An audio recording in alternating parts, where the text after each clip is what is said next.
ನೆಚ್ಚಿನ ಬಂಧುಗಳೇ, ಬಹುಶಃ ಕಾರ್ಯಕ್ರಮಕ್ಕೆ ಬಂದಾಗ ಬಹಳ ಸಂತೋಷವಾದಂಥ ಒಂದು ವಿಚಾರ. ಆಗಲೇ ಅಣ್ಣವರು ಮಾತಾಡ್ತಾ ಇರಬೇಕಾದ್ರೆ ಹೇಳಿದರು, ಜೀವನದಲ್ಲಿ ಶಿಸ್ತಿರಬೇಕು ಅಂತ, ಡಿಸಿಪ್ಲಿನ್ ಇರಬೇಕು.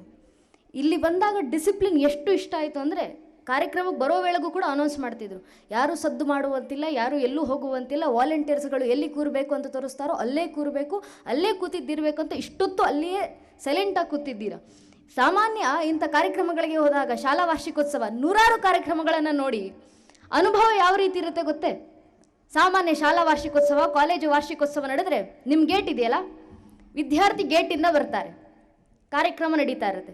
ಫಸ್ಟು ಗೇಟ್ ಹತ್ರ ನಿಂತ್ಕೊಂಡು ನೋಡ್ತಾರೆ, ನನ್ನ ಸ್ನೇಹಿತರೆಲ್ಲಿದ್ದಾರೆ, ನನ್ನ ಫ್ರೆಂಡ್ಸ್ ಎಲ್ಲಿದ್ದಾರೆ, ನನ್ನ ಗ್ರೂಪ್ನವ್ರು ಎಲ್ಲಿದ್ದಾರೆ.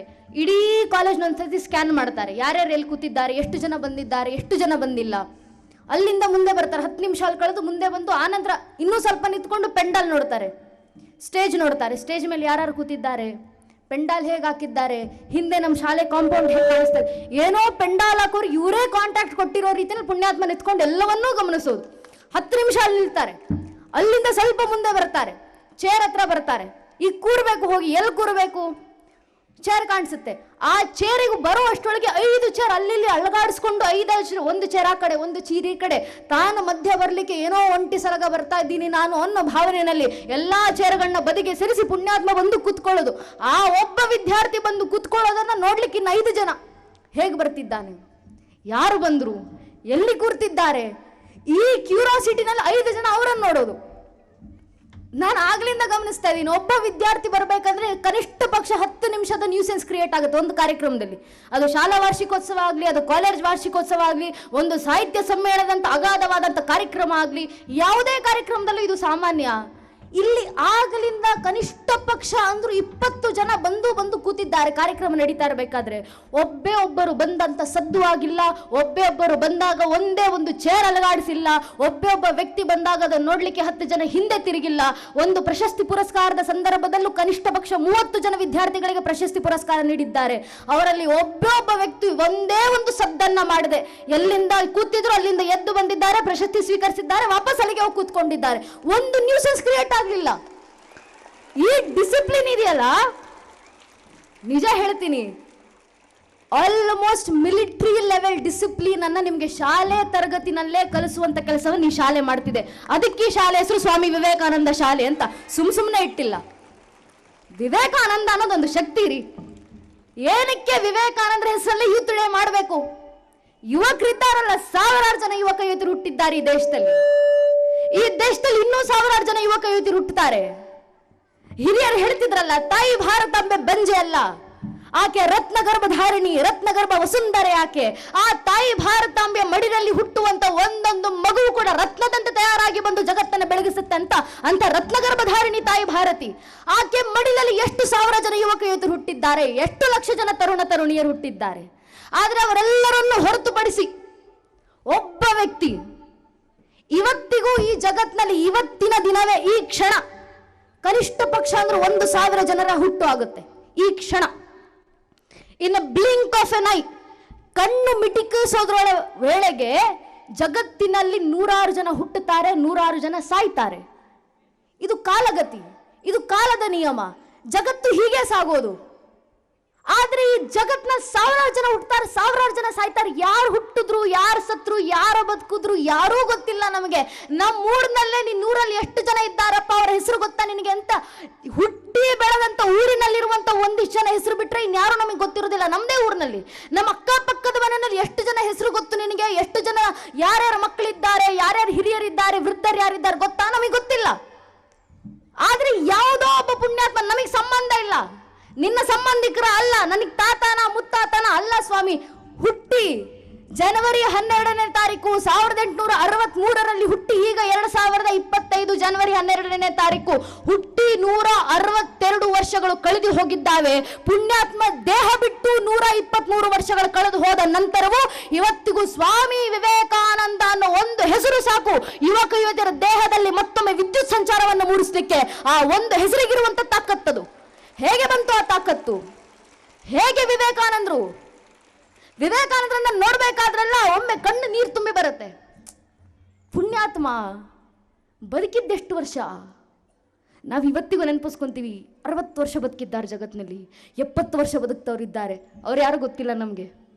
100 ವರ್ಷಗಳ ಕಾಲ ಬದುಕಿದವರಿದ್ದಾರೆ, 120 ವರ್ಷಗಳ ಕಾಲ ಬದುಕ್ತವ್ರಿದ್ದಾರೆ. ಇವತ್ತಿಗೂ ನ್ಯೂಸ್ ಹಾಕಿದ್ರೆ ಅಂತ ಅನೇಕ ಸುದ್ದಿಗಳನ್ನು ಕೇಳ್ತೀವಿ. ಅವ್ರು ಯಾರ ಹೆಸರು ಗೊತ್ತಿಲ್ಲ ನಮಗೆ. ಪುಣ್ಯಾತ್ಮ ಬದುಕಿದ್ದು 39 ವರ್ಷ 5 ತಿಂಗಳು 24 ದಿನ ರೀ. 38ನೇ ವರ್ಷದ ಹುಟ್ಟುಹಬ್ಬ ಆಚರಿಸ್ತಿದ್ದಾರೆ ವಿವೇಕಾನಂದರು. ಅವ್ರು ಆಚರಿಸ್ಕೊಂತಿಲ್ಲ. ಅವರ ವಿದೇಶದಲ್ಲಿರುವಂತ ಅವರ ಶಿಷ್ಯರು ವಿವೇಕಾನಂದರ ಹುಟ್ಟುಹಬ್ಬ ಬಂದಿದೆ, ನಾವು ವಿದೇಶದಲ್ಲಿ ಯಾವ ರೀತಿ ಕೇಕ್ ಕಟ್ ಮಾಡಿಸ್ತೀವೋ ಸ್ವಾಮೀಜಿಗಳು ಕೇಕ್ ಕಟ್ ಮಾಡಿಸ್ಬೇಕಂತ ಕೇಕ್ ಅಂತಂದು ಇಟ್ಟಿದ್ದಾರೆ ವಿವೇಕಾನಂದ್ರ ಮುಂದೆ. ಸಂತರು ವಿವೇಕಾನಂದ್ರ ಅವ್ರಿಗೆ ಹುಟ್ಟುಹಬ್ಬ ಆಚರಿಸುತ್ತೇ ಇಲ್ಲ. ಅಂಥದ್ರಲ್ಲಿ ವಿದೇಶದ ಅವರ ಶಿಷ್ಯಂದಿರು ಸ್ವಾಮೀಜಿಗಳು ಕೇಕ್ ಕಟ್ ಮಾಡಿಸ್ಬೇಕು, ಸ್ವಾಮೀಜಿ ಹುಟ್ಟುಹಬ್ಬ ಬಂದಿದೆ, ಸಂಭ್ರಮಾಚರಣೆ ಮಾಡಿಸ್ಬೇಕು ಅಂತ ಎಲ್ಲರೂ ಸಂಭ್ರಮ. ವಿವೇಕಾನಂದರು ಸರಿನಪ್ಪ, ಶಿಷ್ಯರು ಹೇಳಿದ ಮಾತು ಗುರು ಕೇಳಲೇಬೇಕಲ್ವಾ ಅಂತ ಅನಿವಾರ್ಯತೆಯಿಂದ ಅವರು ಹುಟ್ಟುಹಬ್ಬ ಆಚರಿಸ್ಕೊಂಡ್ರು. ಪಕ್ಕದಲ್ಲಿದ್ದಂಥ ಸೋದರ ಸನ್ಯಾಸಿ ಹೇಳಿದ್ರು, ವಿದೇಶಕ್ಕೆ ಬಂದು ಸ್ವಾಮೀಜಿ ಬದಲಾಗ್ಬಿಟ್ಟಿದ್ದೀರಾ ನೀವು. ಸಂತರು ಸರ್ವಸಂಗ ಪರಿತ್ಯಾಗಿಗಳು, ಎಲ್ಲವನ್ನೂ ಬಿಟ್ಟು ಸ್ವಾರ್ಥತೆಯನ್ನು ಬಿಟ್ಟು ಬದುಕಬೇಕಾಗಿರೋರು. ಅದರಲ್ಲೂ ನೀವು ಅದ್ವೈತ ವೇದಾಂತಿಗಳು, ಜಗತ್ ಮಿಥ್ಯ ಅಂತ ನಂಬುವವರು ನೀವು. ಬ್ರಹ್ಮ ಸತ್ಯ, ಜಗತ್ ಮಿಥ್ಯ, ಜಗತ್ನಲ್ಲಿ ಇಲ್ಲಿವವರು ಇರುವಂತೆ ಎಲ್ಲವೂ ಕೂಡ ಮಾಯ, ಇದನ್ನ ಮೀರಿ ಬೆಳೆಬೇಕು ಅಂತ ಭಾವಿಸಿದವರು ನೀವು. ಜನ್ಮ ಜನ್ಮಗಳ ಈ ಬಂಧವನ್ನ ಕಳಿಸಿ ಮುಂದೊಂದು ದಿನ ಮೋಕ್ಷ ಪ್ರಾಪ್ತಿ ಆಗಬೇಕು ಅಂತ ಬಯಸುವಂತ ನೀವುಗಳು ನೀವೇ ಹುಟ್ಟುಹಬ್ಬ ಆಚರಿಸ್ಕೊಂತಿದ್ದೀರಾ. ವಿದೇಶಿ ಶಿಷ್ಯರು ಕೇಕ್ ತಂದಿದ್ದಾರೆ ಅಂತ ಕೇಕ್ ಕಟ್ ಮಾಡ್ತಿದ್ದೀರಲ್ಲ, ವಾಪಸ್ ಭಾರತಕ್ಕೆ ಬನ್ನಿ, ನಾನು ಎಲ್ರಿಗೂ ಈ ಸುದ್ದಿ ಮುಟ್ಟಿಸ್ತೀನಿ ಅಂತ ಸೋದರ ಸನ್ಯಾಸಿ ಟೀಕೆ ಮಾಡಿದ್ರು. ಅವ್ರು ಹೇಳಿದ ಹಾಸ್ಯಾಸ್ಪದವಾಗೆ. ಅದ್ರ ತಕ್ಷಣ ವಿವೇಕಾನಂದ ಉತ್ತರ ಕೊಡ್ತಾರೆ, ಹೌದಪ್ಪ ಸನ್ಯಾಸಿ, ನಾನು ಸಂತ, ನಾನು ಹುಟ್ಟುಹಬ್ಬ ಆಚರಿಸ್ಕೊಳ್ಳುವಂತಿಲ್ಲ. ಏನೋ ಶಿಷ್ಯರು ಸಂಭ್ರಮಾಚರಣೆ ಮಾಡ್ತಿದ್ದಾರಲ್ಲ, ಅವ್ರಿಗೆ ಯಾಕೆ ಘಾಸಿ ಮಾಡಬೇಕು, ಅವ್ರಿಗೆ ಯಾಕೆ ಬೇಜಾರು ಮಾಡಬೇಕು ಅಂತ ಹುಟ್ಟುಹಬ್ಬ ಆಚರಿಸ್ಕೊಂಡೆ. ಆದರೆ ಒಂದು ಅರ್ಥ ಮಾಡ್ಕೋ, 38ನೇ ಹುಟ್ಟುಹಬ್ಬವನ್ನು ನಾನು ಆಚರಿಸ್ಕೊಂಡಿದ್ದೀನಿ, 39ನೇ ಹುಟ್ಟುಹಬ್ಬವನ್ನು ನಾನು ಆಚರಿಸ್ಕೊಳ್ಳೋದಿಲ್ಲ, 40ನೇ ಹುಟ್ಟುಹಬ್ಬವನ್ನು ನಾನು ನೋಡೋದಿಲ್ಲ. ಐ ಶಾಲ್ ನಾಟ್ ಸಿ 40 ಅಂತ ಹುಟ್ಟುಹಬ್ಬ ನಾನು ನೋಡೋದಿಲ್ಲ. ವಿವೇಕಾನಂದರಿಗೆ ಸ್ಪಷ್ಟವಾಗಿ ತಿಳಿದಿತ್ತು, ಈ ದೇಹ ಬದುಕೋದು ಇನ್ನು 1 ವರ್ಷ ಮಾತ್ರ. ಆಗಿನ ಕಾಲಕ್ಕೆ ಲೆಕ್ಕ ಹಾಕಿದ್ರೆ 38ನೇ ಹುಟ್ಟುಹಬ್ಬವನ್ನು ಆಚರಿಸ್ತಾ ಇರಬೇಕಾದ್ರೆ ವಿವೇಕಾನಂದರ ಭವಿಷ್ಯವಾಣಿ, ಐ ಶಾಲ್ ನಾಟ್ ಸಿ 40, 40ನೇ ಹುಟ್ಟುಹಬ್ಬ ನಾನು ನೋಡುವಂತಿಲ್ಲಪ್ಪ. ಶಿಷ್ಯರಿಗೆ ಗಾಬರಿ ಆಯಿತು, ಸಹೋದರ ಸನ್ಯಾಸಿಗಳಿಗೆ ಗಾಬರಿ ಆಯಿತು. ಯಾರೂ ಏನೂ ಮಾತಾಡಲಿಲ್ಲ, ಅಲ್ಲೇ ಮೌನರಾದರು. ಆದರೆ ವಿವೇಕಾನಂದರಿಗೆ ಆ ಸ್ಪಷ್ಟತೆ ಇತ್ತಲ್ಲ, ಎಷ್ಟು ವರ್ಷ ಬದುಕಿದ್ದೀನೋ, ಆದರೆ ಆ 39 ವರ್ಷ 5 ತಿಂಗಳು 24 ದಿನಗಳಲ್ಲಿ ಪುಣ್ಯಾತ್ಮರು ಮಾಡಿ ಹೋದಂಥ ಕೆಲಸ ನಾವು ನೀವುಗಳು ಇನ್ನು 4 ಜನ್ಮ ಹೆತ್ತಿ ಬಂದರೂ ಕೂಡ ವಿವೇಕಾನಂದರು ಮಾಡಿದಂಥ ದೇಶಕ್ಕೆ ಕೆಲಸವನ್ನು ನಾವು ಯಾರೂ ಮಾಡಲಿಕ್ಕೆ ಸಾಧ್ಯ ಇಲ್ಲ. ಅಷ್ಟು ವರ್ಷದಲ್ಲಿ ದೇಹವನ್ನು ಜರ್ಜರಿತಗೊಳಿಸ್ಕೊಂಡ್ರು ವಿವೇಕಾನಂದರು. ವಿವೇಕಾನಂದರ ಅಂತಿಮ ಘಟ್ಟದಲ್ಲಿ, ಅವರ ಕೊನೆ ಕ್ಷಣದಲ್ಲಿ ಯಾರಾದರೂ ವಿವೇಕಾನಂದರ ಕೈ ಮುಟ್ಟಿದ್ರೆ ಸಾಕು ವಿವೇಕಾನಂದರಿಗೆ ಪ್ರಾಣ ಹೋದಂತಾಗ್ತಿತ್ತು. ಅಷ್ಟು ದಂಡಿಸಿದ್ರು ದೇಹವನ್ನ. ವಿವೇಕಾನಂದರು ಸ್ಪಷ್ಟವಾಗಿ ಹೇಳ್ತಿದ್ರು, ನಾನು ಸನ್ಯಾಸಿ. ಸನ್ಯಾಸಿ ಹೇಗಿರಬೇಕು? ಮಠದಲ್ಲಿ ಕೂತು ಧ್ಯಾನ ಮಾಡು ಅಂದ್ರೆ ದಿನಗಟ್ಟಲೆ ಮೀರಿದಂತೆ ಯಾವುದೇ ಕ್ಷಣದ ಸಂಬಂಧವೇ ಇಲ್ಲದೆ ಇರುವಂತೆ ಕಣ್ಣು ಮುಚ್ಚಿದಂತ ವ್ಯಕ್ತಿ ಒಂದು ವಿಗ್ರಹ ಮುಂದೆ ಇಟ್ಟು ಪೂಜೆ ಮಾಡ್ಲಿಕ್ಕೆ ಕೂರಬೇಕು, ಧ್ಯಾನ ಮಾಡ್ಲಿಕ್ಕೆ ಕೂರಬೇಕು. ಧ್ಯಾನ ಹೇಗೆ ಮಾಡಬೇಕು? ಸನ್ಯಾಸಿ ಒಬ್ಬ ಧ್ಯಾನಕ್ಕೆ ಕೂತ್ರೆ ಎದುರುಗಡೆ ಭಗವಂತನ ಒಂದು ಮೂರ್ತಿಯನ್ನಿಟ್ಟು ಧ್ಯಾನಕ್ಕೆ ಕೂತ್ರೆ ಧ್ಯಾನ ಮುಗಿಯುವ ವೇಳೆಗೆ ನನ್ನಲ್ಲಿರುವಂತ ಪ್ರಾಣ ಹೊರಗೆ ಬಂದು ಆ ಮೂರ್ತಿಗೆ ಹೋಗಿ ಮೂರ್ತಿಯಲ್ಲಿರುವಂತ ಕಲ್ಲುತನ ನನಗೆ ಬರಲಿಲ್ಲ ಅಂದ್ರೆ ಆ ಧ್ಯಾನವೇ ಅಲ್ಲ ಅಂತ ವಿವೇಕಾನಂದ ಹೇಳ್ತಿದ್ರು. ಅಂಥ ಕಠಿಣ ತಪಸ್ಸನ್ನ ಮಾಡಲಿಕ್ಕೆ ಒಬ್ಬ ಸಂತ ಸಿದ್ಧನಾಗಿರಬೇಕು. ಅದೇ ಸಂತನನ್ನ ತಕ್ಷಣ ಎಬ್ಬಿಸಿ ಬಂದು ಬಾರಪ್ಪ ಕೃಷಿ ಕೆಲಸ ಮಾಡುವಂತ ಕೂಡಲೇ ಯಾವ ರೈತನನ್ನು ಕೂಡ ಮೀರಿಸಬಲ್ಲಂತ ಕೃಷಿ ಕೆಲಸ ಮಾಡಬಲ್ಲಂತ ದಿಟ್ಟತೆ ಸಾಮರ್ಥ್ಯ ಕೂಡ ದೇಹಬಲ ಕೂಡ ಸನ್ಯಾಸಿ ಬೆಳೆಸ್ಕೊಂಡಿರಬೇಕು. ನಿನ್ನನ್ನ ಅರಮನೆ ಕರ್ಕೊಂಡೋಗಿ ಅರಮನೆಯ ಸಂಸ್ಥಾನದಲ್ಲಿ ಕೂತು ಪ್ರಧಾನಮಂತ್ರಿಯಾಗಿ ಕೂತು ಎಲ್ಲರ ಮಂತ್ರಿಗಳನ್ನು ನೋಡ್ಕೊಳ್ಬೇಕು ಅನ್ನೋ ಒಂದು ಆದೇಶ ಕೊಟ್ರೆ ಇಡೀ ಸಾಮ್ರಾಜ್ಯವನ್ನ ಆಳಬಲ್ಲಂತ ಸಾಮರ್ಥ್ಯ ಜ್ಞಾನಶಕ್ತಿ ಆ ಸಂತನಿಗಿರಬೇಕು. ಅದೇ ಸಂತನನ್ನ ಅದೇ ಕ್ಷಣ ಆ ಪ್ರಧಾನಮಂತ್ರಿ ಕುರ್ಚಿಯಿಂದ ಇಳಿಸ್ಕೊಂಡು ಬಂದು ಈ ಮರದ ಕೆಳಗೆ ಕೂರು, ಇದೇ ಮರದ ಕೆಳಗೆ ನಿನಗೆ ಊಟ, ಇದೇ ಬೀದಿಯಲ್ಲಿ ಮಲಗು, ಇದೇ ಬೀದಿನಲ್ಲಿ ಏಳು ಅಂತ ಒಂದು ಉಪದೇಶ ಮಾಡಿದ್ರು. ಅಲ್ಲೇ ಕೂತು ಅಲ್ಲೇ ಜೀವನವನ್ನ ಒಬ್ಬ ಬಡಪಾಯಿಯ ರೀತಿಯಲ್ಲಿ ಕಳಲಿಕ್ಕೂ ಕೂಡ ಸಂತ ಸಿದ್ಧನಿರಬೇಕು. ಅದಕ್ಕೆ ವಿವೇಕಾನಂದರು ಸನ್ಯಾಸಿ ಗೀತೆ ಬರೆದ್ರು. ವಿದೇಶದಲ್ಲಿ ಕೂತು ಸ್ವಾಮಿ ವಿವೇಕಾನಂದರು ಸನ್ಯಾಸಿ ಗೀತೆ ಬರ್ತಾರೆ, ದಿ ಸಾಂಗ್ ಆಫ್ ಸನ್ಯಾಸಿ ಅಂತ. ಆ ಇಂಗ್ಲಿಷ್ ಅನುವಾದವನ್ನ ಕನ್ನಡಕ್ಕೆ ಅನುವಾದವನ್ನ ಕುವೆಂಪು ಅವರು ಮಾಡಿದ್ದಾರೆ. ಇಂಗ್ಲಿಷ್ ಗೀತೆ ವಿವೇಕಾನಂದರು ಬರೆದಿದ್ದು, ಅದರ ಕನ್ನಡ ಅನುವಾದವನ್ನ ಕುವೆಂಪು ಅವರು ಮಾಡಿದ್ದಾರೆ. ಯಾವತ್ತಾದ್ರೂ ಆ ಹಾಡನ್ನ ಕೇಳಿ ನೋಡಿ. ಹಾಡು ಛಾಗಿಯ ಹಾಡನು ನೀನು ಮಿಂಚಾಯಿ ನೀನು ಸಿಡಲೈ ಮೋಗು ಸನ್ಯಾಸಿ. ವಿವೇಕಾನಂದರು ಬರೆಯುವಂತ ಸಾಲಗಳು ಯಾವ ಕ್ಷಣದಲ್ಲಿ ಗೊತ್ತೇ? ವಿವೇಕಾನಂದರು ವಿದೇಶಕ್ಕೆ ಹೋದಂತ ಸಂದರ್ಭದಲ್ಲಿ ನೂರಾರು ಸಮಸ್ಯೆಗಳು. ಎಷ್ಟು ಸಮಸ್ಯೆಗಳಂದರೆ ವಿವೇಕಾನಂದರು ವಿದೇಶಕ್ಕೆ ಹೋಗಿದ್ದು ಒಂದೇ ಒಂದು ಗುರಿಯನ್ನಿಟ್ಟುಕೊಂಡು ಸರ್ವಧರ್ಮ ಸಮ್ಮೇಳನದಲ್ಲಿ ಭಾಗವಹಿಸಬೇಕು, ನನ್ನ ಭಾರತೀಯ ಪರಂಪರೆಯನ್ನು ಜಗತ್ತಿನ ಮುಂದೆ ಸಾರಬೇಕು. ಪರಿಸ್ಥಿತಿ ಹೇಗಾಯ್ತಂದರೆ ವಿದೇಶಕ್ಕೆ ಹೋಗಿದ್ದಾರೆ ವಿವೇಕಾನಂದರು. ವಿದೇಶದಲ್ಲಿ ಸರ್ವಧರ್ಮ ಸಮ್ಮೇಳನ ನಡೆಯೋಕ್ಕೆ ಇನ್ನೂ ಅನೇಕ ತಿಂಗಳುಗಳು ಬೇಕಾಗಿದೆ. ಯಾರ ಮನೆಗೆ ಹೋಗಬೇಕು, ಎಲ್ಲಿ ಉಳ್ಕೊಳ್ಬೇಕು, ಯಾವುದೂ ವಿವೇಕಾನಂದರಿಗೆ ತೋಚ್ತಿಲ್ಲ. ವಿವೇಕಾನಂದರಿಗೆ ಯಾರೂ ಸಂಬಂಧಿಕರಿಲ್ಲ. ಭಾರತದಲ್ಲಂದ್ರೆ ಭಾರತದ ಒಂದು ಮನೆ ಮುಂದೆ ನಿಂತ್ಕೊಂಡು ಭವತಿ ಭಿಕ್ಷಾಂದೇಯಿ ಅಂತ ಕೈ ಒಡ್ಡಿದ್ರೆ ನಮ್ಮ ಭಾರತೀಯ ತಾಯಂದ್ರು ಮನೆಯಲ್ಲಿ ಉಳಿದಿದಂತ ರೊಟ್ಟಿಯನ್ನ ಅನ್ನವನ್ನ ತಂದಾದ್ರೂ ಸನ್ಯಾಸಿಯ ಜೋಳಿಗೆಗೆ ಹಾಕ್ತಾರೆ. ಸಂತ ಬಂದಿದ್ದಾನಪ್ಪ, ಅನ್ನದಾನ ಮಾಡಬೇಕು, ಭಿಕ್ಷೆಯನ್ನ ಕೊಡಬೇಕು ಅಂತ. ವಿದೇಶದಲ್ಲ ಪರಂಪರೆ ಇಲ್ಲ.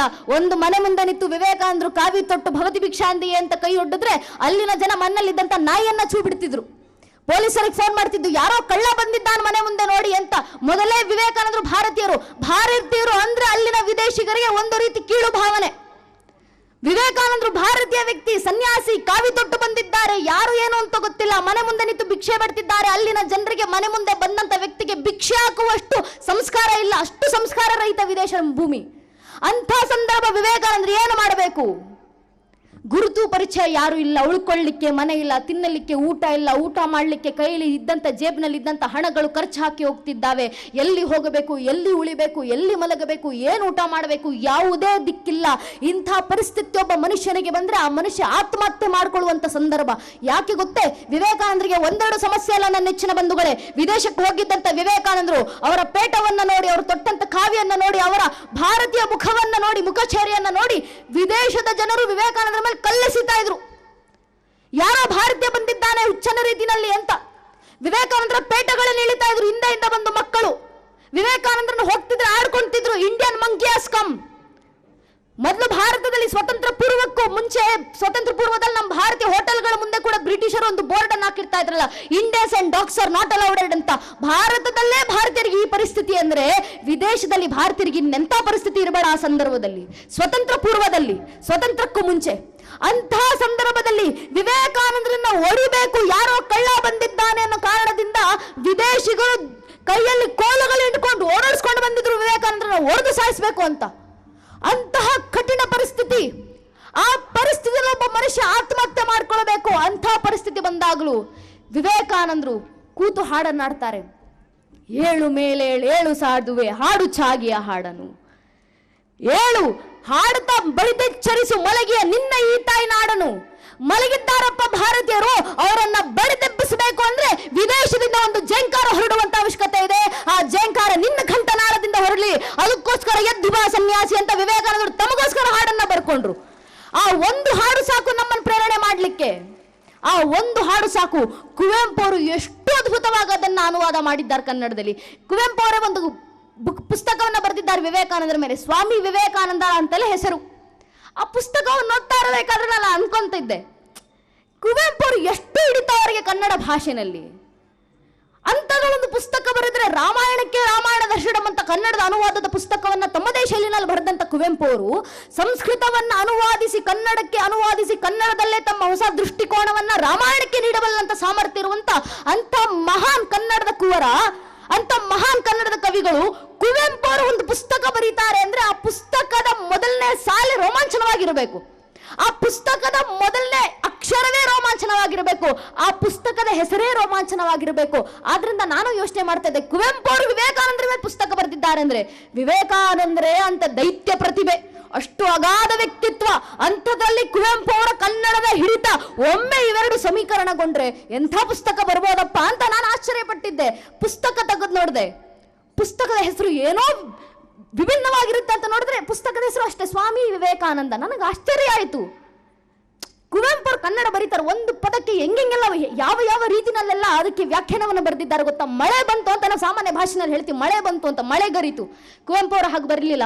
ವರ್ಷ ಭೈರವದಲ್ಲಿ ಕುವೆಂಪು ಅವರು ಬರೀತಾರೆ, ಕದ್ದಿಂಗಳು ಕಗ್ಗತ್ತಲು ಕಾರ್ಗಾಲದ ರಾತ್ರಿ, ಸಿಡಿಲುಮಿಂಚಿಗೆ ನಡುಗುತ್ತಿವೆ ಪರ್ವತವನ ಧಾತ್ರಿ, ತುದಿ ಇಲ್ಲದೆ ಮೊದಲಿಲ್ಲದೆ ಹಿಡಿದಂಬರವನ್ನು ತಬ್ಬಿದೆ ಕಾದಂಬಿನಿ ರಾಶಿ, ನಿರ್ಧಯ ಕಠಿನಾಘಾತ ದಿಕುಂಬಿನೇನು ಅಪ್ಪಳಿಸಿದೆ, ಗೀಳತ್ತರೆ ಭೋರೆನ್ನುತ್ತೆ ಬಿರುಗಾಳಿ ಬೀಸಿ ಅಂತ ಮಳೆ ಬಂತು ಅನ್ನೋ ಒಂದು ಪದಕ್ಕೆ ಇಷ್ಟೆಲ್ಲ ವ್ಯಾಖ್ಯಾನ ಬರೆದಂತವ್ರು. ಇದು 3 ಸಾಲುಗಳು, ಒಂದು ಸಾಲನ್ನು ಹೇಳಿದ್ ನಾನು ನಿಮಗೆ.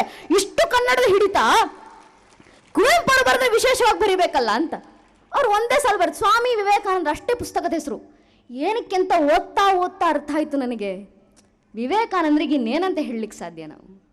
ವಿವೇಕಾನಂದ ಅಂದರೆ ಸ್ವಾಭಿಮಾನ, ವಿವೇಕಾನಂದ ಸ್ವತಂತ್ರದ ಹೊಸ ಹಾದಿ, ವಿವೇಕಾನಂದ ಅಂದರೆ ಕ್ರಾಂತಿ, ವಿವೇಕಾನಂದ ಅಂದರೆ ಕರ್ಮ, ವಿವೇಕಾನಂದ ಅಂದರೆ ಕೌಶಲ್ಯ, ವಿವೇಕಾನಂದ ಅಂದರೆ ಅಂತಸ್ಥೈರ್ಯ, ವಿವೇಕಾನಂದ ಅಂದರೆ ಆತ್ಮಬಲ, ವಿವೇಕಾನಂದ ಅಂದರೆ ಮನೋಬಲ, ವಿವೇಕಾನಂದ ಅಂದರೆ ದೇಹಬಲ, ವಿವೇಕಾನಂದ ಅಂದರೆ ದೇಶಭಕ್ತಿ, ವಿವೇಕಾನಂದ ಅಂದರೆ ದೇಶಪ್ರೇಮ, ವಿವೇಕಾನಂದ ಅಂದರೆ ಧರ್ಮಭಕ್ತಿ, ವಿವೇಕಾನಂದ ಅಂದರೆ ಧರ್ಮ ಪ್ರೇಮ, ವಿವೇಕಾನಂದ ಅಂದರೆ ನಾಡಿನ ಅಸ್ತಿತ್ವ, ವಿವೇಕಾನಂದ ಅಂದರೆ ಖುದ್ದು ಭಾರತೀಯತೆ, ವಿವೇಕಾನಂದ ಸ್ವಯಂ ತಾಯಿ ಭಾರತಾಂಬೆಯ ವರಪುತ್ರನಾಗಿ ಹುಟ್ಟಿದಂತ ಹುಡುಗ, ವಿವೇಕಾನಂದ ಅಂದರೆ ಸ್ವಯಂ ಕೇಸರಿ, ವಿವೇಕಾನಂದ ಅಂದರೆ ವೇದಾಂತ ಸಿಂಹಗರ್ಜನೆ, ವಿವೇಕಾನಂದ ಅಂದ್ರೆ ಭಾರತೀಯತೆಯ ಶಂಖನಾದ, ವಿವೇಕಾನಂದ ಅಂದ್ರೆ ತಾಯಿ ಸರಸ್ವತಿಯನ್ನ ತನ್ನ ಜೀವನದಲ್ಲಿ ನಲಿದಾಡುವಂತೆ ಮಾಡಿದಂತ ವ್ಯಕ್ತಿ, ವಿವೇಕಾನಂದ ಅಂದ್ರೆ ರಾಮಕೃಷ್ಣರ ಮಾನಸ ಪುತ್ರ, ವಿವೇಕಾನಂದ ಅಂದ್ರೆ ಖುದ್ದು ಭಾರತ ದೇಶ, ವಿವೇಕಾನಂದ ಅಂದ್ರೆ ಇಲ್ಲಿ ಕೂತಿರುವಂತ ನಾವು ನೀವುಗಳು, ವಿವೇಕಾನಂದ ಅಂದ್ರೆ ಈ ದೇಶದ ತರುಣ, ಈ ದೇಶದ ತರುಣಿ, ವಿವೇಕಾನಂದ ಅಂದ್ರೆ ಯೌವನ, ವಿವೇಕಾನಂದ ಅಂದ್ರೆ ವ್ಯಕ್ತಿತ್ವ. ಇಂಥ ವಿವೇಕಾನಂದ ತನ್ನ 3.5 ನಿಮಿಷದ ಭಾಷಣದಿಂದ ಇಡೀ ಪಾಶ್ಚಿಮಾತ್ಯ ಜಗತ್ತನ್ನ ತನ್ನ ಕಾಲಡಿಯಲ್ಲಿಟ್ಟು ಆಳಿದಂತ ವ್ಯಕ್ತಿತ್ವ. ಅಂಥ ವಿವೇಕಾನಂದರನ್ನ ಓದ್ತಾ ಇದ್ದಾಗ ಅರ್ಥ ಆಗುತ್ತೆ, ವಿವೇಕಾನಂದ ಅಂದ್ರೆ ವಿವೇಕಾನಂದ. ವಿವೇಕಾನಂದರಿಗೆ ಇನ್ನೊಂದು ಸಮನಾರ್ಥಕ ಪದ ಹುಟ್ಟಲಿಕ್ಕೆ ಸಾಧ್ಯವೇ ಇಲ್ಲ. ವಿವೇಕಾನಂದರಿಗೆ ಸಮನಾಗುವಂತ ಹೆಸರನ್ನ ನಾವು ಇನ್ನೊಂದು ಕೊಡ್ಲಿಕ್ಕೆ ಸಾಧ್ಯವೇ ಇಲ್ಲ. Vivekananda is Vivekananda, he is the epitome of himself. ಅದನ್ನು ಮೀರಿದಂತ ಪದ ಇಲ್ಲ ಸ್ವಾಮಿ ಜಗತ್ನಲ್ಲಿ. ಕಂಪ್ಲೀಟ್ ವರ್ಕ್ಸ್ ಆಫ್ ವಿವೇಕಾನಂದ ಓದಿ ಯಾವತ್ತಾದ್ರು. ಕಂಪ್ಲೀಟ್ ವರ್ಕ್ಸ್ ಆಫ್ ವಿವೇಕಾನಂದ ಅನ್ನೋ ಪುಸ್ತಕ ಇದೆ, 12 ವಾಲ್ಯೂಮ್ಗಳ ಪುಸ್ತಕ, ಒಂದು ಪುಸ್ತಕ 500 ಪೇಜು, ಆ ರೀತಿ 12 ವಾಲ್ಯೂಮ್ಗಳ ಪುಸ್ತಕ. ಆ 12 ವಾಲ್ಯೂಮ್ ಪುಸ್ತಕವನ್ನು ನೀವು ಬದುಕಿದ್ದೀವಿ. ನಮ್ಮ ಹೆಸರು ಅಕಸ್ಮಾತ್ ಇತಿಹಾಸದಲ್ಲಿ ಬಂದ್ರೆ ಏನಂತ ಬರ್ಬೋದು ಗೊತ್ತೇ? ಇತಿಹಾಸದ ಪಠ್ಯ ಪುಸ್ತಕ ಓದ್ತಾ ಇರ್ತೀವಿ ನಾವು. ಆ ಇತಿಹಾಸದ ಪಠ್ಯ ಪುಸ್ತಕದಲ್ಲಿ ಹೆಚ್ಚೆಚ್ಚದ ನನ್ನ ಬಗ್ಗೆ ನಿಮ್ಮ ಬಗ್ಗೆ ಬರೆದ್ರೆ ಏನು ಬರೀತಾರೆ? ಹಾರಿಕಾ ಮಂಜುನಾಥನ್ನ ಒಬ್ಬ ವಾಗ್ಮಿ ಇದ್ರು, ಮುಗಿತಲ್ಲಿಗೆ ನನ್ನ ಇತಿಹಾಸ. ಒಂದು ಸಾಲಿನಲ್ಲಿ ನನ್ನ ಇಡೀ ಜೀವನ ಮುಗಿದೋಯ್ತು. ಅದೇ ವಿವೇಕಾನಂದರು 39 ವರ್ಷ 5 ತಿಂಗಳು 24 ದಿನ ಬದುಕಿದ್ದು, ಅವರ ಮೇಲೆ ಇವತ್ತಿಗೂ ಇನ್ನು ಸಾವಿರಾರು ಪುಸ್ತಕಗಳು ರಚನೆ ಆಗ್ತಿದ್ದಾವೆ. ಇವತ್ತಿಗೂ ನೀವು ಒಂದು ವಿಷಯವನ್ನ ಮಾತಾಡ್ಲಿಕ್ಕೆ ತಗೊಂಡ್ರೆ ವಿವೇಕಾನಂದರ ಮೇಲೆ ಕನಿಷ್ಠ ಪಕ್ಷ 3.5 ಗಂಟೆ ವಿವೇಕಾನಂದರ ಒಂದು ಜೀವನದ ಒಂದು ಘಟನೆಯ ಆಧಾರದ ಮೇಲೆ ಮಾತಾಡಬಹುದು. ನೀವು ಜಗತ್ನಲ್ಲಿ ಯಾವ ವಿಷಯ ತಗೊಳ್ಳಿ, ಬಯಾಲಜಿ, ಕೆಮಿಸ್ಟ್ರಿ, ಫಿಸಿಕ್ಸ್, ನೀವು ಏನನ್ನು ಬೇಕಾದ್ರೂ ತಗೊಳ್ಳಿ, ವಾರ್ ಟೈಮ್ ಏನು ತಗೊಂಡ್ರು ಮಾತಾಡಿದ್ರು ಕೂಡ ವಿವೇಕಾನಂದರ ಮಾತನ್ನು ಹಿಡ್ಕೊಂಡು ನೀವು ಪರವಾಗೂ ಮಾತಾಡಬಹುದು, ವಿರೋಧವಾಗೂ ಮಾತಾಡಬಹುದು. ವಿವೇಕಾನಂದ ಹೇಳಿರುವಂತ ಮಾತುಗಳನ್ನ ಇವತ್ತು IFS ಆಫೀಸರ್ ಕೋಟ್ ಮಾಡ್ತಾರೆ. ವಿವೇಕಾನಂದ ಹೇಳಿರುವಂತ ಮಾತನ್ನ ಒಂದು ಶಾಲೆಯ ಪ್ರೆಸಿಡೆಂಟ್ ಕೋಟ್ ಮಾಡ್ತಾರೆ. ವಿವೇಕಾನಂದ ಹೇಳಿರುವಂತ ಮಾತನ್ನ ಶಾಲೆಯ ಶಿಕ್ಷಕರು ಕೋಟ್ ಮಾಡ್ತಾರೆ. ವಿವೇಕಾನಂದ ಹೇಳಿರುವಂತ ಮಾತನ್ನ ವಿದ್ಯಾರ್ಥಿಗಳು ಕೋಟ್ ಮಾಡ್ತಾರೆ. ವಿವೇಕಾನಂದ ಹೇಳಿರುವಂತ ಮಾತನ್ನ ಪೋಷಕರು ಕೋಟ್ ಮಾಡ್ತಾರೆ. ವಿವೇಕಾನಂದ ಹೇಳಿರುವಂತ ಮಾತನ್ನ ಜಡ್ಜ್ ಕೋಟ್ ಮಾಡ್ತಾರೆ. ವಿವೇಕಾನಂದ ಹೇಳಿರುವಂತ ಮಾತನ್ನ ಲಾಯರ್ ಕೋಟ್ ಮಾಡ್ತಾರೆ. ವಿವೇಕಾನಂದ ಹೇಳಿರುವಂತ ಮಾತನ್ನ ಡಾಕ್ಟರ್ ಕೋಟ್ ಮಾಡ್ತಾರೆ. ಅಷ್ಟೇ ಯಾಕೆ, ವಿವೇಕಾನಂದ ಹೇಳಿರುವಂತ ವ್ಯಕ್ತಿಯನ್ನ ಸಮಾಜದ ಕೊನೆಯ ವ್ಯಕ್ತಿ ಸಹ ಕೋಟ್ ಮಾಡಬಲ್ಲ. ಅಷ್ಟು ಮಾತಾಡಿದ್ದಾರೆ ವಿವೇಕಾನಂದರು 39 ವರ್ಷದಲ್ಲಿ. 39 ವರ್ಷದಲ್ಲಿ ಮೊದಲನೇ 20 ವರ್ಷ ಬಿಟ್ಟುಬಿಡಿ ನೀವು. 20 ವರ್ಷ ಭಾರತದಲ್ಲಿ ಪರಿವ್ರಾಜಕರಾಗಿ ತಿರುಗಾಡಿದ್ದಾರೆ, ರಾಮಕೃಷ್ಣರ ಹತ್ರ ಅಧ್ಯಯನ ಮಾಡಿದ್ದಾರೆ, ಕಾಳಿ ಮಾತೆ ಆರಾಧನೆ ಮಾಡ್ಕೊಂಡಿದ್ದಾರೆ. ಇಷ್ಟು 20 ವರ್ಷ ಬಿಟ್ಟರು. ಇನ್ನು ಉಳಿದ 15 ವರ್ಷದಲ್ಲಿ ಇಷ್ಟೆಲ್ಲ ಸಾಧನೆ ಹೇಗ್ರಿ? ಉಳಿದಂತ 10-20 ವರ್ಷದಲ್ಲಿ ಇಷ್ಟೆಲ್ಲ ಸಾಧನೆ, ಇಷ್ಟೆಲ್ಲ ಮಾತುಗಳು. ವಿವೇಕಾನಂದರು ಆಡಿದಂತ ಒಂದೊಂದು ಮಾತಿನ ಮೇಲೆ PhD ಮಾಡೋರಿದ್ದಾರೆ ಗೊತ್ತಾ ಇವತ್ತಿಗೂ. ವಿವೇಕಾನಂದರು ಚಿಕಾಗೋದಲ್ಲಿ ಮಾತಾಡಿದಂತ 3.5 ನಿಮಿಷದ ಭಾಷಣದ ಮೇಲೆ ಕನಿಷ್ಠ ಪಕ್ಷ 3,000 ಪುಟಗಳ PhD ಥೀಸಿಸ್ ಅನ್ನ ಬರೆದು ಡಾಕ್ಟರೇಟ್ ತಗೊಳ್ಳಬಲ್ಲಂತ ಸಾಮರ್ಥ್ಯ ವಿವೇಕಾನಂದರು 3.5 ನಿಮಿಷದ ಒಂದು ಭಾಷಣಕ್ಕಿದೆ. ಅಷ್ಟು ಮಾತಾಡಿದ್ರು ವಿವೇಕಾನಂದರು. ಮತ್ತಷ್ಟು ಭಾರವತ್ವ ಮಾತು ಯಾರು ಬೇಕಾದ್ರೂ ಆಡ್ತಾರೆ, 16,000 ಜನ ಮಾತಾಡ್ತಾರೆ. ಅದಲ್ಲ ಮಾತು ಯಾವುದು ಗೊತ್ತೇ? ವಿವೇಕಾನಂದರು ಆಡಿದಂತ ಮಾತುಗಳು ಮಂತ್ರವಾಯಿತು. ನಾವು ಹೇಳ್ತೀವಲ್ಲ ವಾಯುಸ್ತುತಿನಲ್ಲಿ, ಅವತ್ತು ಮಾಂ ಅವತ್ತು ವಕ್ತಾರಂ. ಆಡಿದಂತ ಮಾತು ಮಂತ್ರವಾಗಬೇಕು. ಯಾವಾಗ ಆಡಿದ ಮಾತು ಮಂತ್ರವಾಗುತ್ತೆ? ಆಡಿದಂತ ಮಾತನ್ನ ಕೇವಲ ಮಾತಿಗೆ ಸೀಮಿತ ಮಾಡದೆ ಜೀವನದಲ್ಲಿ ಒಂದೊಂದು ಕ್ಷಣ ನಡೆದು ತೋರಿಸಿ, ನಾನು ನಡೆದದ್ದೇ ನುಡಿದಿದ್ದೀನಿ, ನುಡಿದದ್ದೇ ನಡೆದಿದ್ದೀನಿ ಅಂತ ತೋರಿಸಿಕೊಳ್ಳಬಲ್ಲಂತ ಸಾಮರ್ಥ್ಯ ಯಾರಲ್ಲಿದೆಯೋ ಅವರು ಆಡಿದಂತ ಮಾತುಗಳು ಮಂತ್ರವಾಗುತ್ತೆ. ವಿವೇಕಾನಂದರು ಜೀವನದಾದ್ಯಂತ ಆಡಿದಂತ ಆ ಮಾತುಗಳು ಮಂತ್ರವಾಯಿತು. ಅದಕ್ಕೆ ವಿವೇಕಾನಂದರು ಕೊಟ್ಟಂತ ಒಂದು ತತ್ವಗಳು ಕೊಟ್ಟು 100 ವರ್ಷ ಕಳೆದ ನಂತರವೂ ಇವತ್ತಿಗೂ ಅದು ನಮ್ಮ ಕಿವಿಗೆ ಬಿದ್ದರೆ ಇವತ್ತಿಗೂ ಒಬ್ಬೊಬ್ಬ ವ್ಯಕ್ತಿನಲ್ಲಿ ಒಂದು ಪ್ರೇರಣೆಯನ್ನು ಮೂಡಿಸುತ್ತೆ. ಅಣ್ಣವರು ಮಾತಾಡ್ತಾ ಇರಬೇಕಾದ್ರೆ ಬಹಳ ಸುಂದರವಾಗಿ ಸ್ಪಷ್ಟವಾಗಿ ಹೇಳಿದ್ರು. ವಿವೇಕಾನಂದರ quote, arise awake stop not till the goal is reached. ಎದ್ದೇಳು ಗುರಿ ಮುಟ್ಟುವ ತನಕ ನಿಲ್ಲದಿರು. ಈ ಒಂದು ಕೋಟ್ ಇದೆಯಲ್ಲ ಎಷ್ಟು ಜನರ ಜೀವನವನ್ನು ಬದಲಾಯಿಸಿದೆ. ಈ ಒಂದು ಸಾಲು, ಈ ಸಾಲುಗಳಿರೋದು ಅಣ್ಣವರು ಹೇಳದಂತೆ ಗೋಡೆ ಮೇಲೆ ಬರೀಲಿಕ್ಕಲ್ಲ, ಈ ಸಾಲುಗಳಿರೋದು ಭಾರತದ ಒಬ್ಬೊಬ್ಬ ಯುವಕ ಯುವತಿ ತರುಣ ತರುಣಿ ಎದೆಯಲ್ಲಿ ಅಚ್ಚೆ ಹಾಕಿಸ್ಕೊಳ್ಬೇಕು ಅಂಥ ಮಾತುಗಳಿದೆಲ್ಲ. ಇದು ವಿವೇಕಾನಂದ್ರ ಹೇಳಿದ್ದಾರೆ. ವಿವೇಕಾನಂದ್ರ ಹೇಳ್ತಾರೆ, ನಾನು 40 ವರ್ಷದ ಹುಟ್ಟೊಬ್ಬ ನೋಡೋದಿಲ್ಲಪ್ಪ, ನಾನು 39 ವರ್ಷ ಅಷ್ಟೇ ಬದುಕೋದು. ಆದ್ರೆ ನಾನು ನೀಡಿರುವಂತ ಸಂದೇಶ ಇದೆಯಲ್ಲ, ಇನ್ನು ಈ ದೇಶದಲ್ಲಿ 500 ವರ್ಷಗಳಿಗೆ ಸಾಕು. ನಾನು ಕೊಟ್ಟಿರುವಂತ ಮಾತುಗಳು ಮುಂದಿನ 1000 ವರ್ಷಕ್ಕೆ ಸಾಕು. ನಾನು ನಡೆದು ತೋರಿಸುವಂತ ಹಾದಿಯನ್ನ ಪಾಲಿಸಲಿಕ್ಕೆ ಇನ್ನು ಲಕ್ಷಾಂತರ ವರ್ಷಗಳು ಸಾಕು. ನಾನು ಕೊಟ್ಟಂತ ಸಂದೇಶ ಈ ದೇಹವನ್ನ ಕಿತ್ತು ಬಿಸಾಡಿ ನಾನು ಆತ್ಮವಾಗಿ ಹೊರಗೆ ಬರ್ತೀನಿ.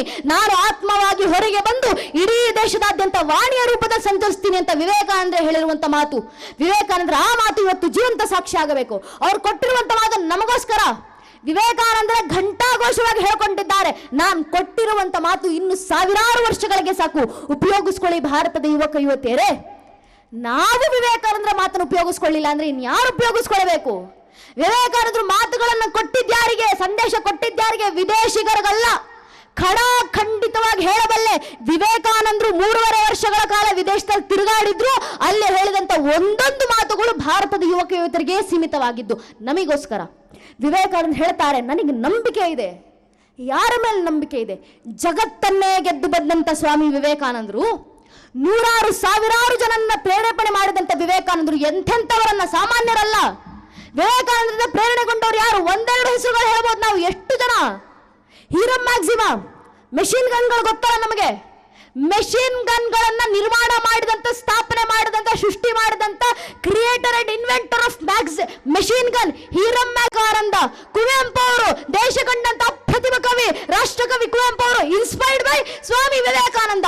ರವೀಂದ್ರನಾಥ ಟಾಗೋರ್ ಅವರು inspired by Swami Vivekananda. Bipin Chandra Chatterjee inspired by Swami Vivekananda. ಭಾರತದ ಕ್ರಾಂತಿ ಇತಿಹಾಸಕ್ಕೆ ಹೊಸ ಕ್ರಾಂತಿಕಾರಿ ಹಾದಿಯನ್ನ ತೋರಿಸಿಕೊಟ್ಟಂತ ಬಾಲ ಗಂಗಾಧರ ತಿಲಕರು ಇನ್ಸ್ಪೈರ್ಡ್ ಬೈ ಸ್ವಾಮಿ ವಿವೇಕಾನಂದ. ಸ್ವಾಮಿ ವಿವೇಕಾನಂದರ ಜೊತೆ ಕೂತು ಮಾತಾಡ್ತಾ ಕ್ರಾಂತಿಕಾರ್ಯದಲ್ಲಿ ದೇಶಕ್ಕೆ ಸ್ವತಂತ್ರ ತಂದುಕೊಡ್ಲಿಕ್ಕೆ ಯಾವ್ಯಾವ ಹಾದಿ ನಾವು ಪಾಲಿಸಬಹುದು ಅಂತ ಮಾತಾಡ್ತಿದ್ರು ಬಾಲ ಗಂಗಾಧರ ತಿಲಕ ವಿವೇಕಾನಂದರ ಜೊತೆಗೆ. ಜತಿನ್ ಬಾಗ್ ಕೈಯಲ್ಲಿ ಬಂದೂಕನ್ನು ಹಿಡಿದು ವಿದೇಶಿಗರನ್ನ, ಬ್ರಿಟಿಷರನ್ನ ಸಂಹಾರ ಮಾಡಲಿಕ್ಕೆ ಹೊರಟಿದಂತ ಜತಿನ್ ಬಾಗ್ ಅಂತ ಕ್ರಾಂತಿಕಾರಿಗಳಿಗೆ ಅಂಡರ್ ಕರೆಂಟ್ ಆಗಿ ಇನ್ಸ್ಪೈರ್ ಮಾಡಿದ್ಯಾರು? ಸ್ವಾಮಿ ವಿವೇಕಾನಂದರು. ಇಡೀ ಜೀವನದಲ್ಲಿ ಇವತ್ತಿಗೂ ಭಾರತದ ಸ್ವತಂತ್ರದ ಇತಿಹಾಸದಲ್ಲೇ ಹೊಸ ಹೊಳಪು ಅಂತ ನಾವು ಇವತ್ತಿಗೂ ಕಣ್ತುಂಬಿಸಿಕೊಳ್ಳುವಂತ UPSC ಎಕ್ಸಾಮ್ ಅನ್ನ ಕ್ಲಿಯರ್ ಮಾಡಿದ ನಂತರವೂ ವಿದೇಶಿಗರ ಬೂಟು ನಕ್ಕುವಂತ ಕೆಲಸ ಮಾಡುವುದಿಲ್ಲ ನಾನು ಅಂತ ವಿದೇಶಿಗರ ಕೆಲಸವನ್ನು ಧಿಕ್ಕರಿಸಿ ಬಂದು ಇಂಡಿಯನ್ ನ್ಯಾಷನಲ್ ಆರ್ಮಿ ಸ್ಥಾಪನೆ ಮಾಡಿ ಭಾರತಕ್ಕೆ ಸ್ವತಂತ್ರ ತಂದು ಕೊಡುವಲ್ಲಿ ಅಪ್ರತಿಮ ಕೊಡುಗೆಯನ್ನು ನೀಡಿದಂತ Netaji Subhash Chandra Bose inspired by Swami Vivekananda. Anna Hazare inspired by Swami Vivekananda. Rockefeller inspired by Swami Vivekananda. ಇಂಥ ಎಷ್ಟು ಸಾವಿರ ಜನರ ಹೆಸರು ಬೇಕು. ಒಬಾಮಾ, ಒಂದು ಕಾಲದಲ್ಲಿ ಅಮೆರಿಕದ ಪ್ರೆಸಿಡೆಂಟ್ ಆಗಿದ್ದಂತ ಒಬಾಮಾ ಭಾರತಕ್ಕೆ ಬಂದಿದ್ರು. ಭಾರತಕ್ಕೆ ಬಂದಾಗ ಇಲ್ಲಿನ ನಾಯಕರ ಹತ್ರ ಕೇಳ್ಕೊಂಡ್ರು ಒಬಾಮಾ ಅವರು, ನನ್ನನ್ನ ಭಾರತದ ಅತ್ಯಂತ ವಿದ್ಯಾವಂತರು ಇರುವಂತ ಜಾಗಕ್ಕೆ ಕರ್ಕೊಂಡು ಹೋಗಿ ಅಂತ. ಸಂಸತ್ತಿಗೆ ಕರ್ಕೊಂಡು ಹೋದ್ರು ರಾಜಕಾರಣಿಗಳು, ಏನೋ ವಿದ್ಯಾವಂತರು ಕೂತಿದ್ದಾರೆ ಅಂತ. ಸರಿ ಅಂತ ಅಲ್ಲಿ ನಿಂತ್ಕೊಂಡು ಮಾತಾಡಿದ್ರು ಒಬಾಮಾ ಅವರು. ಮಾತಾಡ್ತಾ ಇರಬೇಕಾದ್ರೆ ಒಬಾಮಾ ತನ್ನಂತಾನೆ ಏನಂತ ಪರಿಚಯ ಮಾಡ್ಕೊಳ್ತಾರೆ ಗೊತ್ತೇ? ಹೇಳ್ಬೋದಿತ್ತು, I come from a immigrant family, today who is ruling the country of America by representing the native Americans ಅಂತ. ಸಾವಿರಾರು ಕ್ರಾಂತಿ ತಾನೇ ಮಾಡಿದಂತ ಇಮಿಗ್ರೆಂಟ್ ಆಗಿ ಬಂದು ಇವತ್ತು ಇಡೀ ಅಮೆರಿಕವನ್ನು ಆಳ್ತಿದ್ದೀನಿ ನಾನು ಅಂತ ಹೇಳ್ಕೊಳ್ಬೋದಿತ್ತು. ಇಮಿಗ್ರೆಂಟ್ ಫ್ಯಾಮಿಲಿಯ 3ನೇ ಜನರೇಷನ್ ಅಥವಾ 2ನೇ ಜನರೇಷನ್ ನಾನು ಇವತ್ತು ದೇಶ ಆಳುವಂತ ಕೆಲಸ ಮಾಡ್ತಿದ್ದೀನಿ, ಏನು ಬೇಕಾದ್ರೂ ಹೇಳ್ಬೋದಿತ್ತು. ಒಬಾಮಾ ತನ್ನನ್ನು ಪರಿಚಯ ಮಾಡ್ಕೊಂತಾರೆ ಭಾರತದ ನೆಲದಲ್ಲಿ ನಿಂತು. ಏನಂತ ಗೊತ್ತೇ? ಅಮೆರಿಕದ ಅಂದಿನ ಪ್ರೆಸಿಡೆಂಟ್ ಆಗಿದ್ದಂತ ಒಬಾಮಾ ಹೇಳ್ಕೊಂತಾರೆ, I come from a land where Swami Vivekananda, the renowned Swamiji of India, stood and spoke his words ಅಂತ. ನಾನು ಚಿಕಾಗೋದಿಂದ ಬಂದಿದ್ದೀನಿ. ಯಾವ ಚಿಕಾಗೋ? ನಿಮ್ಮ ಭಾರತದ ಅಪ್ರತಿಮ ಸನ್ಯಾಸಿ ಸ್ವಾಮಿ ವಿವೇಕಾನಂದರು ನಿಂತು ಮಾತಾಡಿದಂತ ನೆಲವಾದಂತ ಚಿಕಾಗೋದಿಂದ ಬರ್ತಾ ಇದ್ದೀನಿ ನಾನು ಅಂತ ಒಬಾಮಾ ತನ್ನನ್ನು ಪರಿಚಯ ಮಾಡ್ಕೊಂತಾರಲ್ರಿ. ವಿವೇಕಾನಂದರ ಭಾಷಣದ ತಾಕತ್ತು. ವಿವೇಕಾನಂದರು ಭಾಷಣ ಮಾಡಿದಂತ ಆ ಜಾಗಕ್ಕೆ, ಆ ಪಾರ್ಲಿಮೆಂಟ್ಗೆ, ಆ ಸಭಾಂಗಣಕ್ಕೆ ಹೋಗುವಂತ ದಾರಿಗೆ ಸ್ವಾಮಿ ವಿವೇಕಾನಂದ ರೋಡ್ ಅಂತಾನೆ ನಾಮಕರಣ ಮಾಡಿದ್ದಾರೆ. ವಿವೇಕಾನಂದರು ಚಿಕಾಗೋದಲ್ಲಿ 3.5 ನಿಮಿಷದ ಭಾಷಣವನ್ನ ಮಾಡಿ ಶತಮಾನೋತ್ಸವನ್ನ ಅಲ್ಲಿ ಆಚರಿಸ್ತಾರೆ. 120 ವರ್ಷ ಕಳೆದಿದೆ, ಅಲ್ಲಿ ಆಚರಣೆ ಮಾಡ್ತಾರೆ. ಅಲ್ಲಿನ ವಿದೇಶಿಗರಿಗೆ ಸ್ವಾಮಿ ವಿವೇಕಾನಂದರ ಮೇಲಿರುವಂತ ಅಭಿಮಾನ ಅಂಥದ್ದು. ಯಾಕೆ ಈ ರೀತಿ ಆಯ್ತು? ಸ್ವಲ್ಪ ಯೋಚನೆ ಮಾಡಿ. ಇಷ್ಟೊತ್ತು ನಾವು ಕೂತು ನೋಡ್ತಾ ಇದ್ದೀವಿ. ಎಲ್ಲರೂ ಪ್ರಶಸ್ತಿ ಪುರಸ್ಕಾರ ತಗೊಳ್ಬೇಕಾದ್ರೆ ಎಷ್ಟು ನಿಮಿಷ ಚಪ್ಪಾಳೆ ಹೊಡೆದ್ವಿ ನಾವು? ಎಷ್ಟು ಸೆಕೆಂಡ್ಗಳು ಚಪ್ಪಾಳೆ ಹೊಡೆದ್ವಿ? ಎಷ್ಟು ಜನ ಚಪ್ಪಾಳೆ ಹೊಡೆದ್ವಿ? ಮೊದಲನೇವ್ರು ತಗೊಳ್ಬೇಕಾದ್ರೆ ಜೋರು ಬಂತು ಚಪ್ಪಾಳೆ, 2ನೇವ್ರು ಬರ್ಬೇಕು ಸ್ವಲ್ಪ ನಿಧಾನ ಆಯಿತು, 3ನೇ ಹಂತಕ್ಕೆ ಬರಬೇಕಾದ್ರೆ ಇಷ್ಟೇ ಹೀಗೊಂದ್ಸಲ, ಯಾಕೆಂದ್ರೆ ಹೊಡಿಬೇಕು, ಚಪ್ಪಾಳೆ ಹೊಡಿತಾ ಇದ್ದೀವಿ. ಇದು ತಪ್ಪು ನಮ್ಮದಲ್ಲ. ಒಬ್ಬ ಮನುಷ್ಯನಿಗೆ ರಿಪಿಟೇಟಿವ್ ಆಗಿ ಒಂದು ಕೆಲಸ ಮಾಡು ಅಂದ್ರೆ ಮಾಡೋದಿಲ್ಲ, ತಪ್ಪು ನಿಮ್ಮದಲ್ಲ. ನಾನು ನಿಮ್ದು ತಪ್ಪು ಅಂತ ಹೇಳ್ತಿಲ್ಲ. ಅದು ಸಾಮಾನ್ಯ ಮನುಷ್ಯ ಎಷ್ಟು ಬಾರಿ ಚಪ್ಪಾಳೆ ಹೊಡಿತಾರೆ, ಎಷ್ಟು ಬಾರಿ ಶಿಳ್ಳೆ ಹಾಕ್ತಾರೆ, ಹಾಕೋಷ್ಟು ಹಾಕ್ತಾರೆ, ಕೈ ಚಪ್ಪಾಳೆ ಹೊಡಿಯೋಷ್ಟು ಚಪ್ಪಾಳೆ ಹೊಡಿತಾರೆ. ವಿವೇಕಾನಂದರು 5 ಪದ, 1.5 ಗಂಟೆ ಕಾರ್ಯಕ್ರಮ ನಡೀತಲ್ಲ, ಇದೆಲ್ಲ ಪಕ್ಕಕ್ಕೆ ಸೇರಿಸಿ 5 ಪದ. Sisters and brothers of America, 5 ಪದಕ್ಕೆ 2.5 ನಿಮಿಷದ ಕರತಾಟನ ಯಾವ ರೀತಿ ಎದುರಿಗಿದ್ದಂತ. ಅದು ವಿವೇಕಾನಂದರು. ಇಲ್ಲಿ ಮೈಕ್ ಇದೆ, ಅಣ್ಣವರು ಮಾತಾಡ್ತಿರ್ಬೇಕಾದ್ರೆ ಕರೆಂಟ್ ಹೋಯ್ತು, ನಾನು ಮಾತಾಡ್ತಿರ್ಬೇಕಾದ್ರೆ ಮಧ್ಯದಲ್ಲಿ ಕರೆಂಟ್ ಹೋಯ್ತು. ಆದ್ರೂ ಕರೆಂಟ್ ಹೋಯ್ತಲ್ಲ, ಸ್ವಲ್ಪ ಮಾತಾಡೋಣ ಅಂದ್ರೆ ಅಲ್ಲಿವರೆಗೂ ಕೇಳಿಸೋದಿಲ್ಲ. ಎಷ್ಟು ಜನ ಇದ್ದೀವಿ ನಾವು?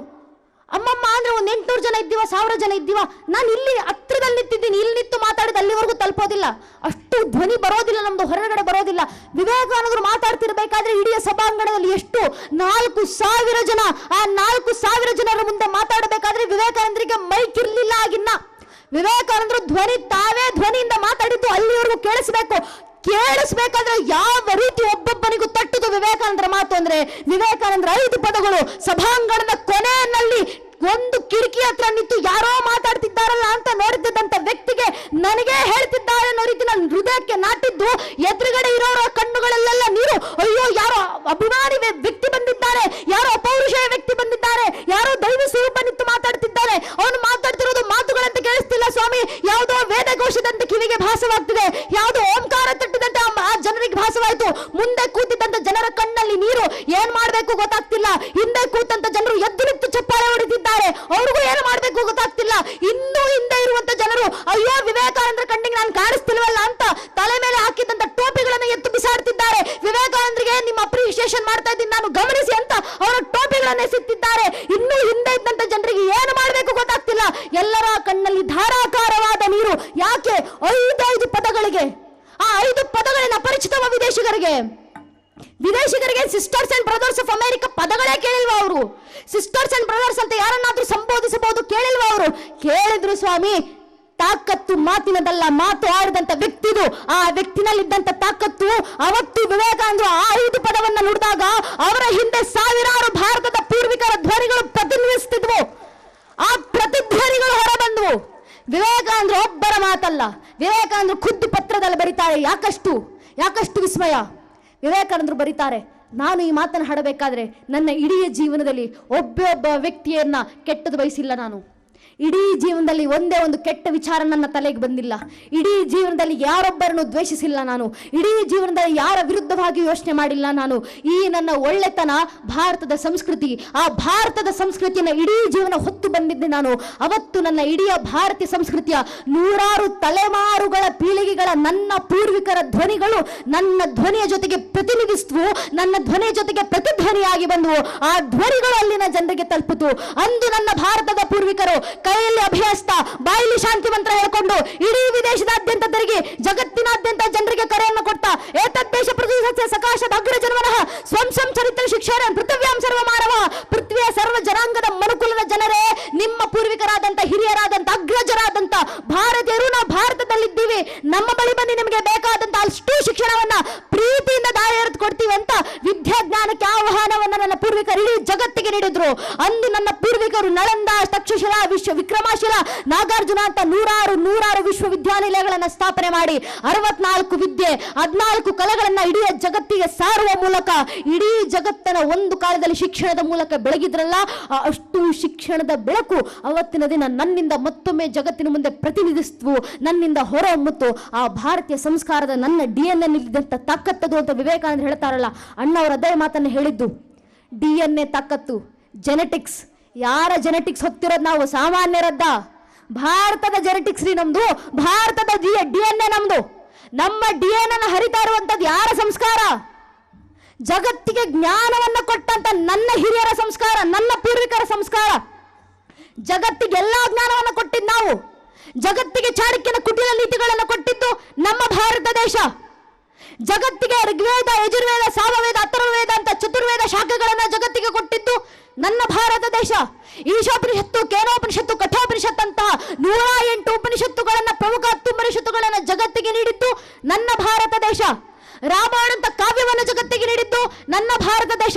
ಮಹಾಭಾರತ ಅಂತ ಗದ್ಯಗಳನ್ನು ಜಗತ್ತಿಗೆ ನೀಡಿದ್ದು ನನ್ನ ಭಾರತ ದೇಶ. ಭಗವದ್ಗೀತೆ ಅಂತ ಸರ್ವಶ್ರೇಷ್ಠ ಮೋಟಿವೇಶನಲ್ ಬುಕ್ ಅನ್ನು ಜಗತ್ತಿಗೆ ನೀಡಿದ್ದು ನನ್ನ ಭಾರತ ದೇಶ. ಶ್ರೀಮದ್ ಭಾಗವತಮನ್ನು ಜಗತ್ತಿಗೆ ನೀಡಿದ್ದು ನನ್ನ ಭಾರತ ದೇಶ.